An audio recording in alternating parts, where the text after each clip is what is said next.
So you've mentioned multiple times large language models, and you mentioned their LLMs.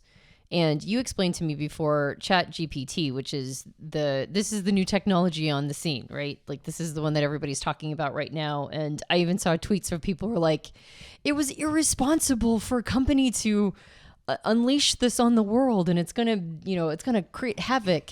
And so ChatGPT is the product. So you explained it like large language models are tissue paper, and ChatGPT is Kleenex. It's like a particular brand of tissue.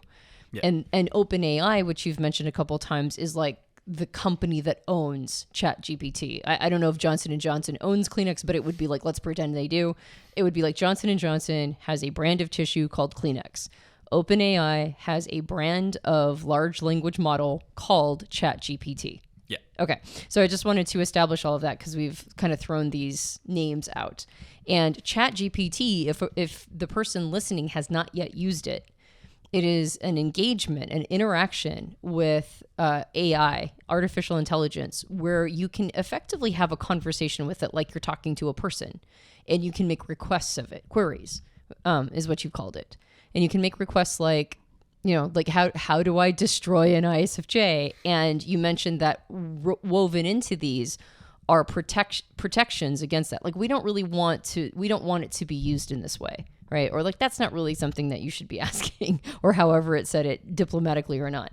But if you were to do something like, explain to me how extroverted thinking works in an ESTJ, in a personal sense versus a business sense, then it would give you the intuitive, we're using the word intuitive, or patterned response after having aggregated all of the information online about how extroverted thinking works for ESTJs in both a personal and a professional setting. Now, that doesn't mean it's right, though, because it's aggregating all the information that is currently available, and it's patterning what is most likely to be true based on that aggregation. And so I think that's really interesting as well, which is one piece of pushback a person could have is going to take her gerbs, right? It's like it's going to render all of us useless. Another one is it's going to turn into the Matrix, or like it will have will and it will destroy us and turn us into batteries. But I think another piece that I see coming is that we've talked on the podcast about having left not that long ago a modernist perspective, which is there's a single source of information. There's a single source of news, Walter Cronkite 50, 60 years ago, right? And when that's how you got your news, that's how you knew what was going on, is this single stream. And you got a single perspective on reality, and you had a single set of encyclopedias that told you facts and figures, whether or not they were empirically true. And then we move into a postmodern time period where now there's an availability of all of that just amped up to the nth degree.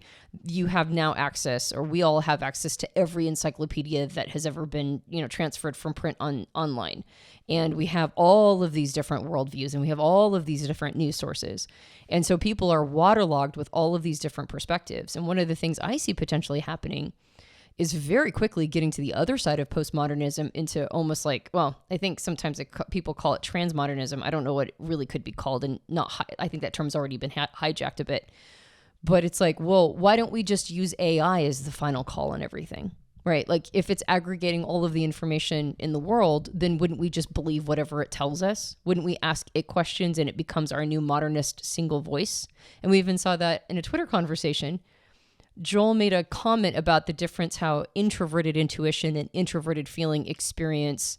The topic was reading other people's intentions, right? And you made this little distinction about how introverted intuition sees intentions and introverted feeling sees intentions.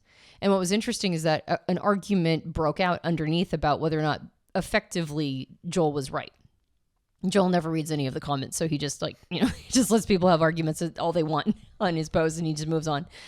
But what was fascinating is that at a certain point, somebody plugged in a description of introverted feeling into, I suspect, ChatGPT, and they said, "Look, even AI agrees with me," right? And so I was like, wow, that's actually a really interesting thing coming down the pike. That was a watershed moment for me. Yeah. I was realizing, oh, that's how people immediately are going to use it as like the Bible proof text, or the God said and agrees with my position, like as a weapon.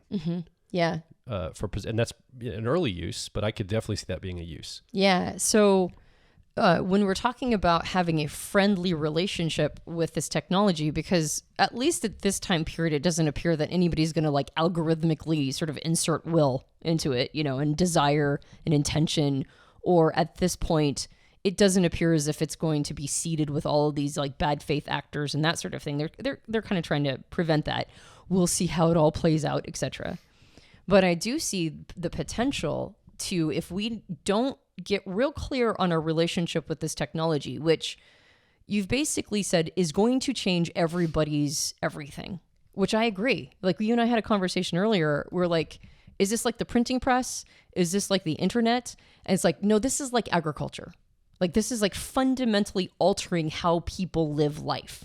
And I don't know if it's hit us all. Like some sectors are freaking out. It's definitely hit them.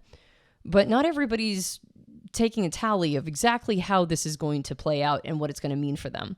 And they might not for a while, right? And there's a lot of resistances to this kind of technology. It's fun and playful, and it's really cool. But am I going to really use it in a serious way? I don't know. Maybe not.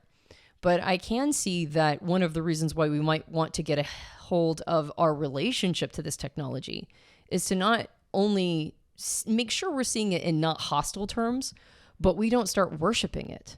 We don't start seeing it as the God on high that has all the answers. So let me punt that over to you. A person goes, see, even ChatGPT agrees with my definition of introverted feeling, whatever that means. How is it not the final word? And it's already happening with kids with Google right now. Like I'll talk to my son or his friends. I'll say something. Yeah. Let me check if you're right. And they go Google to see what Google says, what the answers are in Google, before they'll accept an answer from me in my life and my experience, which I can understand. I don't have all the knowledge and wisdom of the world, but that's definitely something that already happens with Google. I can't imagine it getting better with AI. Yeah, and I mean, that touches upon such a foundational element of the human experience anyway, which is to say, as we've been moving through our development as a species, our sense of who has the authority to make the rules, has consistently evolved with that. And it's always been wrong, right? Like basically everybody's terrible at this. But my hope is that if, and we can only speak to people, who we're speaking to right now to try to be as wise as possible. So it kind of speaks to the point of this podcast, which is to try to find a relationship with the utility that, ChatGPT, for example, can provide, while also gaining experience with where it falls short, so that you can calibrate how much you can trust the output and calibrate where its utility should lie, rather than just trusting your first intuition based on, wow, this is really, really impressive, right? So, I mean, the first thing that I would suggest is that, and this is actually like a separate piece of advice, but it fits really well in with this entire part of the discussion, is that I think that the most useful thing that people could be doing right now in terms of building a skill, and this is just cross-domain, cross-everything, just given where the future is headed, is learning how to direct AI to do things for them. And in doing so, they'll be able to learn how to be like way more effective at everything that they do. Like they'll have the work potential of like 100 people, depending on how competent you really are able to hone yourself into for directing these things. But at the same time, you're also going to see, man, this thing really doesn't know what it's talking about when talking about this or this or this. And so it'll actually give you more of a nuanced understanding of the shortcomings of the technology as well. And I think it's just experience and exposure that is going to allow you to have a better handle on how to incorporate it holistically. And my hope would be that everybody's going to, try to engage with this as much as they possibly can, so to have those good outcomes. But an interesting thing that I've noticed, and I mentioned it to you guys before, is that, so me being the nerdy person that I'm on, and I'm super gung-ho on new technologies and all that kind of stuff, I'm like the prime user of these things. And yet I still find this weird resistance to actually using ChatGPT. I use it all the time, by the way. But in comparison to how much I could be using it, it's minuscule. Like I'm using it like 5% as much as I should be if I wanted to actually do things that I thought made sense.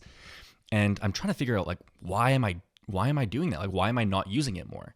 And it comes down to this, it's such an overpowered paradigm shifting tool that it almost feels overwhelming to try to think of how I'm going to structure every part of my life differently because of this. And it's almost so overwhelming that I'm like, I'm just going to go back to programming the way that I know, And so, there might be an element of introverted sensing, tertiary peeping in there a little bit. But I've noticed this with other people too. Like I can show it to them and be like, wow, look at how this could basically do your job for you. And you could basically, do all of the work you need to do for a week in 15 minutes. And then you can just, spend time thinking about other things you can do and maybe expanding the roles of work that you do because of all this insane potential that it gives you. And they're like, wow, yeah, that totally makes sense. And you're 100% right. And then a couple weeks later, like, so have you done anything? Nah. Right? So it's really interesting how we have this resistance to even trying it and onboarding it, even when we bought into the concept that, yeah, it's incredibly useful. And so anyway, but that said, we won't be able to see the limitations of the technology until you get really practiced with it. Yeah. So I don't know exactly how to encourage people to do it other than just say, really, really try and force yourself to do it and realize that if you're anything like me and us and all the other people that I've seen, you're going to, for some reason, stop using it. And so if you can create some type of habit cycle whereby you're like, ask it why you're not using it. Just learning to ask it almost every single thing, right? Like, yeah, but I'm in between careers right now and I wouldn't really know what type of career to ask it questions about. It's like, okay, cool. Go and describe your exact situation right now. Maybe even throw in your personality type. I'm an ISFJ who's having issues with finding my passion in life and I'm not really sure what it is that I want to do. I'm good at this. I'm not good at this. This kind of tires me out. Like just kind of describe your situation. Can you give me a bunch of possibilities of things that I could do with my life? So just getting used to being able to ask it and then finding out where it gives you good answers. And I think it's just like a practice and exposure thing that will lead us to wiser answers from it. Are you saying it's going to coach people of specific personality types to help them find their purpose and career? It's going to take my gerb.